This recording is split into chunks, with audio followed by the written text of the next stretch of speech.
2017 has really proven to be the year of fake news. It is, of course, Donald Trump's favourite phrase, but it is a real issue that we've seen, obviously, in the US election, the French election, some interesting stories this week about fake news.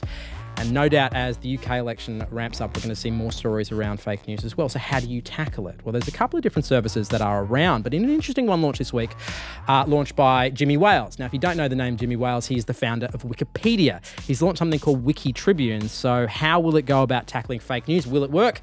To answer that, we have our panellists this week. Ray Johnson is from the technology website Gizmodo. She's also a journalist on The Point on the National Indigenous Television Network. And Peter Marks is technology commentator. Break it down for me. How does Wikitribune work? Wikipedia is fantastic because there's time for stories, for articles to be looked at by many viewers, editors, and the general public who point out errors and fact-check them. And this takes time. And often a news story will come up quite wrong, and over the months it will actually then settle down to be the kind of accepted facts. The ecosystem broadly, amazingly, does kind of work in the long run. It does, and it's built on some software that Wales and the team have built, Wikimedia, so this wiki software which allows that workflow of editors and everything, and that's a fantastic piece of software that other people can use. It's all open source. So now he's proposing to do news in the same way. Well, the problem I can see is it's not going to be able to keep pace. Breaking news goes up that's a fake fact.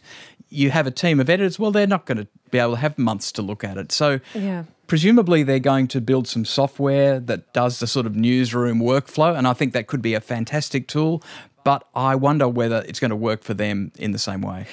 What they're starting with is, it's like this subscription model where they're hoping to employ 10 journalists, which is hardly anything, and also utilise the resources from the community in order to create and curate and generally fix the news that's already out there. I think one of their main uphill battles with this is also the general reputation that Wikipedia has for being something that anyone can jump in and edit and being inaccurate. And are they trusted enough for people to be able to go, oh, yes, Wikipedia, I will definitely believe that what they put out is not fake news. Like I've seen so many Wikipedia pages just edited to be ridiculousness. Yeah. But they never stay that way for very long, though. I'm constantly surprised at how good Wikipedia actually is. There have been pretty well-documented problems in the past about the fact that Wikipedia attracts a certain kind of person to be an editor, and that means there are a lot of topics that are particularly nerdy, sciencey things that are extremely well-serviced, and there's a whole bunch of topics that, because they don't fit within the interest model of the standard Wikimedia editor, are left with very substandard coverage. Well, where they're political or, boundaries, China is creating their own Wikipedia, which is in line. Yes, they're apparently putting on a whole lot of staff to actually write their own Wikipedia just for China. So, but look, the thing about it is it hasn't been simple. It's been tough. And in fact, the open model of Wikipedia was like attempt number 3 or something. Remember, initially it was going to be paid journalists and they just couldn't find the business model there. Well, he's doing it again, and, this idea, I think they're crowdfunding the first tranche of journalists, and then they said there's not going to be a paywall.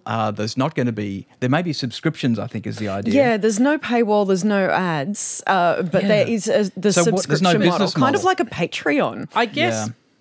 Why would you pay for that? And this is my question as well. Who is going to pay for this kind of news? I mean, there's been services out there in the past who have either been behind a paywall or, had advertising that claim to be sites that are free of fake news and free of clickbait. I think Inkle is one that comes to mind. Yes, Melbourne startup. And they don't really garner enough attention to be able to be Look, sustainable. I don't know. You say that. I do now pay for news. I'm having news withdrawals, and I pay The Guardian and I pay others to get news because I really do value it. But unfortunately, because we didn't have paywalls at the start, it's very hard to introduce the idea that you have to pay for news now. And I really fear for journalism, what we're seeing in Fairfax this week. Just coming back to the arena of fact-checking. So the last 12 months have obviously been very interesting for fact-checking, just in general. But there are a few companies that have really staked their claim on this, and the one that I thought was really interesting was Snopes. Now, for years, if there was an urban tale out there that you wanted to see proved or disproved, you'd go to Snopes.com and they would have a pretty great breakdown. But they've sort of pivoted really in the last year or so. Can't believe I said pivoted. You did. You said pivoted. You've been watching too much Silicon Valley. This is the Uber of panel discussions. So what they've done is they've really orientated themselves around a lot of news stories to kind of break down that space. And I guess my question is, they've done really well. There's things like PolitiFact and stuff like that.